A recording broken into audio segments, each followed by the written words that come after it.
Assalamualaikum warahmatullahi wabarakatuh. Anak-anakku semuanya, selamat berjumpa lagi.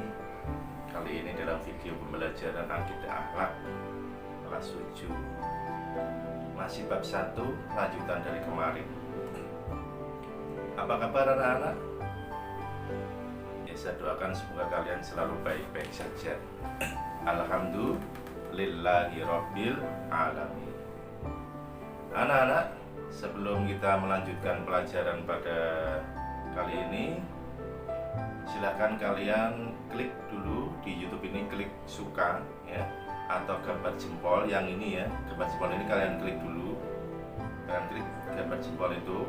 Lalu juga kalian klik bawahnya ada tulisan subscribe itu kalian klik juga.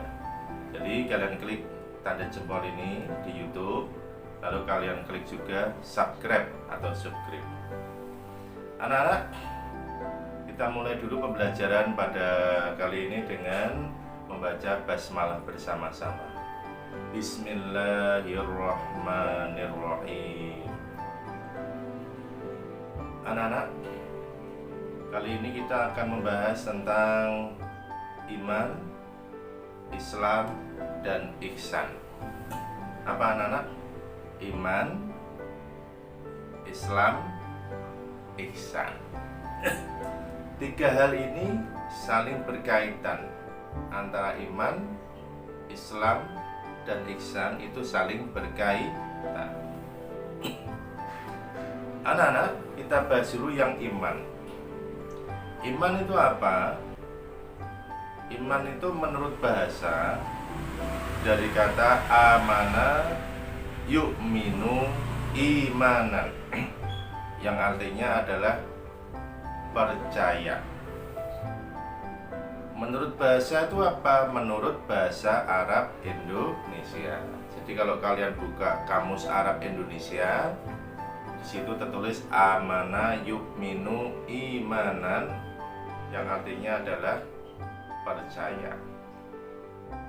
Sedangkan menurut istilah atau menurut pendapat para ulama, menurut pendapat ulama, iman itu adalah percaya dengan hati, kemudian diucapkan dengan lisan, dan dibuktikan dengan perbuatan.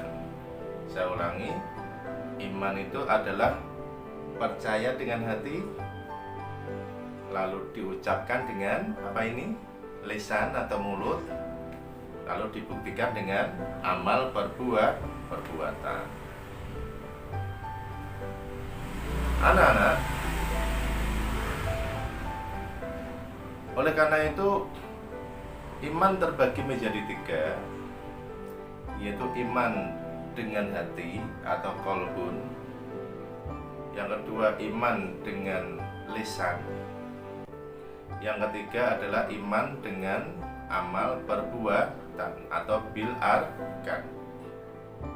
Jadi menurut istilah itu, iman itu adalah tasdikun bil qalbi wa qaulun bil lisan wa amalun bil arkan. Coba dibuka catatannya kemarin. Ya, catatannya buka, bukunya diambil. Iman menurut istilah adalah tasdikun bil qalbi wa qaulun bil lisan wa amalun bil arkan. Tasdikun bil qalbi artinya percaya atau membenarkan dengan hati, qalbi hati. Wa qaulun bil lisan mengucapkan dengan lisan. Kemudian yang ketiga yaitu wa amalun bil arkan atau membuktikan dengan amal perbuatan. Anak-anak, mari kita bahas satu persatu. Jadi iman itu ada tingkatannya. Yang pertama adalah iman dengan hati, tasdikun bil qalbi, membenarkan dengan hati. Yang artinya apa? Kita percaya, hati kita membenarkan sesuatu, kita meyakini, kita membenarkan. Itu berarti membenarkan dengan hati. Tingkatan masih membenarkan dengan hati. Contohnya apa? hati kita yakin bahwa Allah itu satu. Allah itu jumlahnya berapa? Satu. Kamu yakin nggak Allah itu berapa? Satu, dua, atau tiga? Hati yakin Allah satu. Kenapa Allah itu satu? Karena kalau Allah lebih dari satu, dunia akan rusak. Jadi kalau Allah lebih dari satu, dunia akan rusak. Kita harus yakin itu. Contoh lagi, meyakini Allah itu ada. Yakin gak Allah itu ada? Ya harus yakin kalau Allah itu ada. Yakin Allah ada. Lah mana Allah itu di mana? Allah itu ada di mana-mana, ada. Tapi Allah satu. Tapi Allah dimanapun ada. Di mana kita berada, Allah itu ada. Tapi Allah satu. Lah kok kita nggak bisa melihat Allah? Buktinya Allah mana? Buktinya adanya Allah adalah adanya ciptaan Allah. Apa anak? Bukti adanya Allah adalah adanya ciptaan Allah. Jadi menurut akal itu adanya sesuatu mesti ada yang menciptakan. Apa anak? Adanya sesuatu mesti ada yang menciptakan. Contoh, adanya kursi, ini kursi. Siapa yang buat kursi? Ya tukang kayu atau tukang kursi. Adanya baju, siapa yang membuat baju? Penjahit. Begitu. Adanya HP, siapa yang buat HP? Ya manusia, kan gitu. Masa hewan bisa buat HP? Jadi adanya sesuatu ada yang menciptakan. Dan terus adanya gunung, adanya laut, adanya tumbuh-tumbuhan, adanya hewan, adanya langit bumi seisinya. Siapa yang membuat? Ayo siapa? Siapa yang buat langit? Tentunya siapa? Allah Subhanahu wa ta'ala. Siapa yang membuat bumi? Allah Subhanahu wa ta'ala. Siapa yang membuat lautan luas? Di dalamnya ada ikan, ada kerang, ada hewan air dan sebagainya. Siapa yang membuat lautan? Allah Subhanahu wa ta'ala. Jadi adanya Allah, buktinya apa? Adanya ciptaannya, yaitu alam semesta dan seisinya. Yang kedua, tingkatan iman adalah wa qaulun bil lisan, mengucapkan dengan lisan. Contohnya apa? Kalau kita beriman adanya Allah, kita yakin Allah itu ada, maka lisan kita harus seringkali menyebut nama Allah. Jadi lisan membuktikan, lisan menyebut nama Allah dengan cara dzikir, memperbanyak dzikir. Allahu Akbar, Subhanallah, Alhamdulillah, La ilaha illallah, dan sebagainya dzikir. Jadi dzikir itu adalah bentuk ucapan tentang iman kepada Allah, mengucapkan dengan lisan. Ayo bareng-bareng kita dzikir pada Allah. Bareng-bareng ya. Subhanallah walhamdulillah wala ilaha illallah wallahu akbar wala haula wala quwwata illa billahil aliyil azim. Bareng-bareng. Subhanallah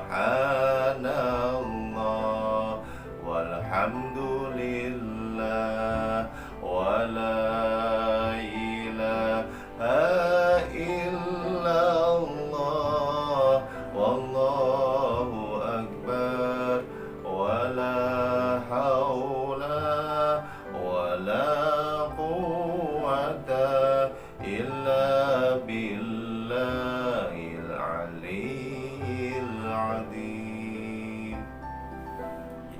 Jadi termasuk iman qaulun bil lisan. Apa itu? Yaitu mengucapkan dengan lisan. Yang ketiga, tingkatan iman ketiga adalah wa amalun bil arkan, mengerjakan dengan perbuatan. Contohnya apa? Contohnya iman pada Allah.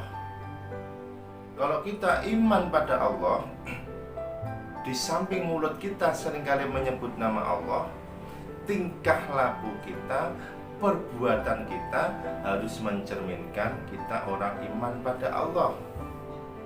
Contohnya apa? Allah itu siapa tahu?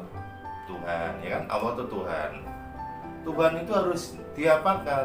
Tuhan harus disembah. Ya kan? Tuhan harus disembah. Lah kita orang Islam menyembah Allah dengan cara apa? Kita orang Islam menyembah Allah dengan cara sholat 5 waktu. Dengan cara apa anak-anak? Sholat 5 waktu. Berarti tingkatan iman wa amalun bil arkan, yaitu membuktikan dengan perbuatan. Salah satunya adalah kalau kita iman pada Allah, maka kita buktikan dengan mengerjakan atau mendirikan sholat 5 waktu. Yang diperintahkan Allah dikerjakan, yang dilarang Allah kita tinggalkan. Kita iman pada Allah. Allah menyuruh kita puasa bulan Ramadan, maka di bulan Ramadan kita harus melaksanakan ibadah puasa. Itu bentuk kita iman pada Allah dengan wa amalun bil arkan. Sudah paham anak? Sudah paham belum? Sudah ya. Jadi itu adalah iman, definisi iman menurut bahasa, definisi iman menurut istilah, dan tingkatan-tingkatan iman. Ada iman dengan hati, iman dengan lisan, lalu iman dengan perbuatan. Anak-anak, kita lanjutkan. Yaitu sekarang kita masuk dengan Islam. Kalau tadi iman, sekarang Islam. Islam, kita agamanya apa? Islam. Menurut bahasa berarti apa? Tadi udah Pak Olin katakan, menurut bahasa berarti adalah menurut bahasa Kamus Arab Indonesia. Menurut bahasa, Islam itu artinya adalah menyerahkan diri, bisa juga artinya adalah selamat. Menyerahkan diri atau selamat. Kemudian menurut istilah Islam itu adalah orang yang menyerahkan dirinya sepenuhnya kepada Allah Subhanahu wa Ta'ala. Orang yang menyerahkan dirinya sepenuhnya pada Allah supaya hidupnya selamat di dunia dan selamat di akhirat. Jadi itu Islam. Nah, kita harus bangga menjadi orang Islam. Orang yang beragama Islam disebut dengan Muslim. Anak-anak, orang yang beragama Islam disebut dengan Muslim. Orang yang beriman disebut dengan mukmin. Orang yang bertakwa disebut dengan muttaqin. Orang yang ihsan disebut dengan muhsin. Anak-anak, kita lanjutkan dengan Islam. Kita harus bangga menjadi orang Islam. Nabi kita siapa? Nabiullah Muhammad sallallahu alaihi wasallam. Kenapa kita harus bangga menjadi orang Islam? Karena Allah telah berfirman, "Inna dina indallahil Islam." Sesungguhnya agama yang diridhoi Allah adalah agama Islam. Karena itu harus bangga menjadi orang Islam. Nah, kalau kita mengaku orang Islam, maka kita harus mengerjakan rukun Islam. Rukun Islam. Rukun itu apa? Rukun itu adalah wajib, sesuatu yang harus dilaksanakan. Berarti kalau rukun Islam adalah sesuatu yang harus dilaksanakan oleh orang yang beragama Islam. Ya kan Islam kan, kita Islam kan, berarti kita harus melaksanakan apa yang harus dikerjakan oleh orang Islam. Rukun Islam ada berapa? Ada 5. Rukun Islam ada 5. Yang pertama apa? Membaca syahadat. Membaca 2 kalimat syahadat. Bisa enggak? Ayo bareng-bareng. Asyhadu alla ilaha illallah wa asyhadu anna Muhammadar Rasulullah. Jadi ini membaca syahadatain, 2 kalimat syahadat. Yang pertama syahadat tauhid. Syahadat tauhid itu adalah meyakini kalau Allah itu adalah benar-benar Tuhan, Allah itu satu. Yang kedua adalah syahadat Rasul, meyakini bahwa Rasulullah Muhammad adalah benar-benar sebagai seorang Rasul. Jadi syahadat Rasul. Yang kedua, rukun Islam adalah orang mendirikan sholat. Sholat sehari semalam ada berapa? 5. Ada 5 kali, 5 waktu. Maka orang yang beragama Islam dia harus mengerjakan sholat 5 waktu. Islam hurufnya apa saja? I, S, L, A, M. Islam. Maka orang yang mengaku beragama Islam dia harus mengerjakan sholat yang 5. Islam, I, Isya, S, Subuh, L, Luhur, A, Asar, M, Maghrib. Pas kan? Jadi Islam, I, Isya, S, Subuh, L, Luhur, A, Asar, M, Maghrib. Jadi pas 5. Jadi kalau kamu beragama Islam ya harus sholat 5-5-nya. Kalau kamu orang Islam tapi kamu tidak pernah sholat subuh, itu berarti bukan orang Islam. S-nya kan hilang. Jadinya kalau tidak subuhan, subuh kan S, berarti kamu agamanya hilang, bukan Islam, ya kan? Jadi orang Islam itu ya harus I, S, L, A, M. I, Isya, S, Subuh, L, Luhur, A, Asar, M. Jadi 5 waktu harus kita kerjakan. Jangan sampai kita tinggal. Yang ketiga, jadi setelah sholat, yaitu kita melaksanakan puasa Ramadan. Puasa di bulan suci Ramadan. Jadi 1 bulan penuh kita puasa, kecuali bagi orang-orang yang mendapatkan halangan dalam berpuasa. Yang selanjutnya rukun Islam adalah membayar zakat bagi yang mampu. Zakat itu ada 2, ada zakat fitrah, ada zakat mal. Zakat fitrah adalah zakat untuk mensucikan jiwa. Dengan membayar apa? Membayar makanan pokok. Kalau kita makanan pokoknya beras, jadi dengan mengeluarkan beras sebesar 2,5 kg kita berikan pada fakir miskin. Yang kedua zakat mal, zakat harta, yaitu bagi orang-orang yang mampu. Orang-orang yang benar-benar mampu, yaitu mempunyai uang dalam 1 tahun, tersimpan 1 tahun, kemudian dia sudah mengalami nisab, yaitu seberat harga emas 96 gram kurang lebih, atau 90 gram lah gitu kalau kita hati-hati punya emas seberat 90 gram. Dan harganya berapa? Kalau sekarang ini harga emas 1 gramnya ya kurang lebih 800.000, ya berarti kalau 90 gram berarti punya uang sebesar kurang lebih 72 juta. Dalam setahun tidak pernah digunakan, itu berarti dia wajib membayar zakat mal.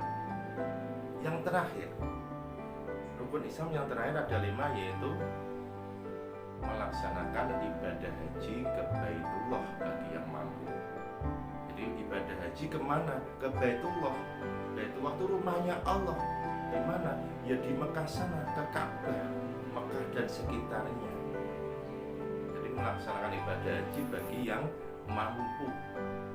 Mampu di sini tuh mampu ada beberapa hal.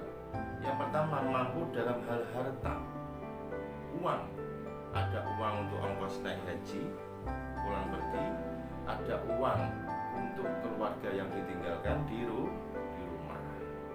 Kemudian mampu, yang kedua adalah mampu fisik, fisiknya mampu, sehat lahir batin, jasmani, rohani. Dia mampu punya uang banyak, tapi dia dalam sakit, sedang di rumah sakit, di ICU misalnya, sedang sakit parah, berarti dia tidak wajib haji. Yang ketiga yaitu ada kendaraan menuju ke Mekah sana. Jadi kalau ada kendaraan di sana, baik bisa naik kapal atau naik kereta naik pesawat, itu berarti kita wajib haji. Nah sekarang ini di musim corona ini kan tidak ada penerbangan ke sana. Kenapa? Karena sedang corona. Arab Saudi tidak mau menerima warga negara Indonesia ke sana. Berarti walaupun orang kaya, tetapi karena tidak ada kendaraan menuju ke tempat Baitullah, maka saat ini orang Islam Indonesia tidak wajib melaksanakan ibadah haji. Kemudian mampu lagi yaitu dia punya pengetahuan haji, punya pengetahuan bagaimana caranya tawaf, bagaimana caranya sa'i, bagaimana caranya melempar jumrah. Dia punya pengetahuan sedikit-sedikit kan. Makanya sebelum naik haji diadakan manasik haji, yaitu latihan haji. Jadi itu anak-anak tentang Islam, orang yang beragama Islam dia harus melaksanakan rukun Islam. Paham kan anak-anak? Paham ya? Alhamdulillah. Selanjutnya yang akan kita bahas yaitu tentang ihsan.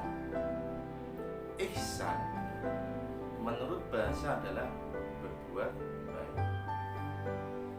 Menurut istilah adalah semua perbuatan manusia yang tujuannya adalah berbuat baik. Berbuat baik ini ada beberapa hal, yaitu bisa berbuat baik kepada Allah, bisa berbuat baik kepada manusia, bisa berbuat baik kepada selain manusia, yaitu ciptaan Allah. Berbuat baik pada Allah yaitu dengan cara kita takwa kepada Allah Subhanahu wa ta'ala, menjalankan perintah Allah, menjauhi larangan Allah. Jadi semua perintah Allah harus kita lakukan sebisa mungkin, sesempurna mungkin, dan larangan Allah harus kita tinggalkan. Yang kedua, berbuat baik pada manusia. Misalnya bagaimana cara berbuat baik pada orang tua, baik orang tua di rumah maupun orang tua yang ada di sekolahan. Siapa itu? Bapak Ibu. Berbuat baik pada orang tua di kampung, yaitu orang yang sudah tua, umurnya yang lebih tua dari kita. Bagaimana caranya berbuat baik? Yaitu kita bicara dengan sopan santun. Kalau kita naik sepeda, ada orang tua sedang duduk, kita pelankan sepeda kita. Kalau perlu, kita turun dari sepeda, kita tuntun sepeda kita, lalu kita kepada orang tua yang sedang duduk, kita mengucapkan salam, assalamualaikum Mbak, assalamualaikum Pak, derek langkung, nyuwun sewu, lalu kita lanjutkan perjalanan. Berbuat baik pada orang tua dengan cara kita menghormati orang tua, ayah ibu kita, bicara sopan santun, lemah lembut, tidak boleh membentak-bentak, ya kan? Dan orang tua gak boleh bentak-bentak loh. Kalau orang tua kita memerintah, kita harus segera melaksanakan. Seringkali kalian bagaimana?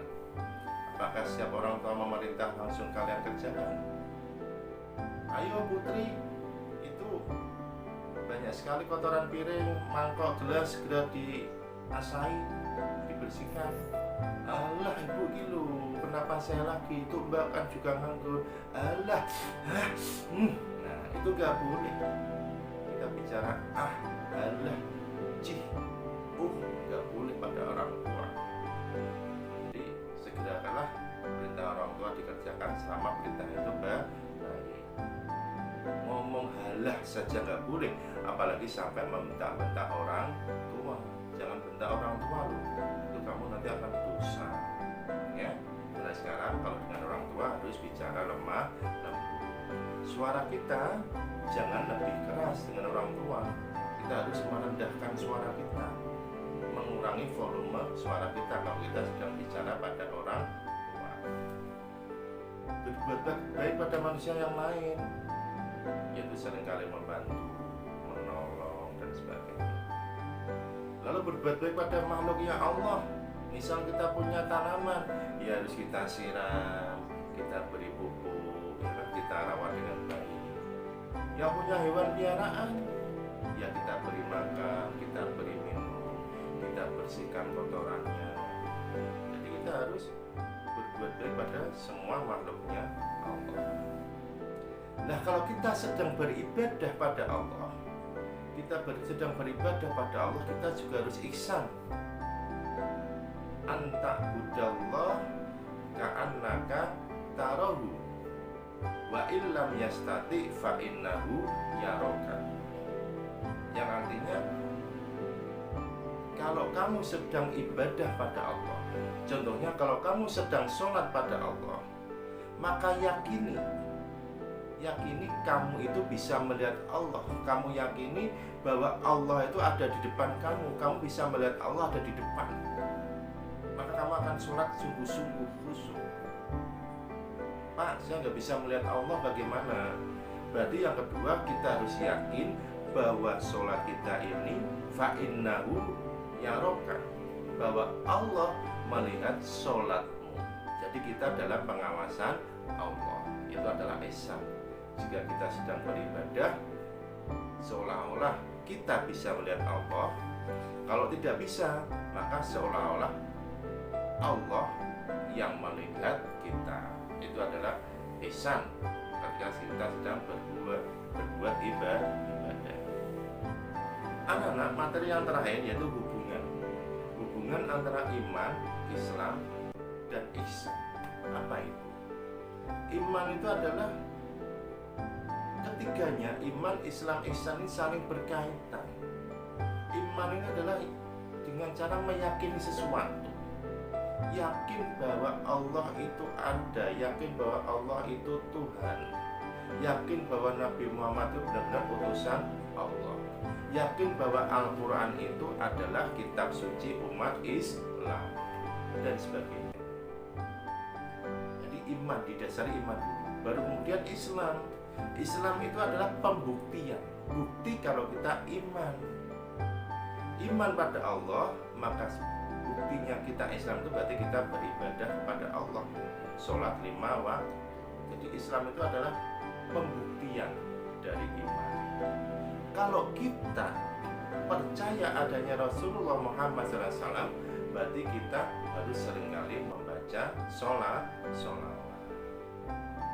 dan kita juga melaksanakan perintah Nabi Muhammad. Kalau kita percaya adanya Al-Quran, Al-Quran itu benar-benar firman-Nya Allah, maka Al-Quran sering kita pelajari, dibaca, dipahami, lalu diamal. Jadi Islam itu adalah sebagai pembuktian dari iman. Kalau ihsan itu adalah berbuat baik, ilmunya. Jadi ilmu, kalau kita supaya bisa mendekatkan diri pada Allah, kita yakin pada Allah, ilmunya adalah dengan cara ilmu tasawuf. Kalau kita ingin bisa beribadah dengan baik, maka kita ilmunya adalah dengan ihsannya, itu adalah dengan ilmu fikih. Jadi perbuatan baiknya dengan ilmu fikih supaya kita sholatnya menjadi baik. Kalau kita ingin mengaji, membaca Quran dengan baik, maka ihsannya adalah kita belajar ilmu tajwid. Kalau kita ingin berbuat baik pada manusia, makhluknya Allah yang lain, maka ihsannya yaitu dengan cara mempelajari akhlak atau budi pekerti. Demikian anak-anak yang bisa saya sampaikan mata pelajaran kali ini. Jangan lupa untuk YouTube kita ini klik gambar jempol ya, jempol yang naik, jangan yang gini. Klik yang gambar jempol gini. Ayo sekarang diklik dulu, siapa yang belum klik jempol. Lalu habis itu klik tulisan kanan bawah, yaitu ada tulisan subscribe. Nah itu diklik juga. Berarti kamu, kalau jempol itu berarti kamu senang pada pelajaran ini. Kalau subscribe berarti kamu senang pada YouTube dalam pembelajaran kita, yaitu akidah. Demikian anak-anak, mari kita tutup pembelajaran ini dengan baca hamdalah bersama-sama. Alhamdulillahirabbil alamin. Terima kasih. Wa'alaikumsalam. Assalamualaikum warahmatullahi wabarakatuh.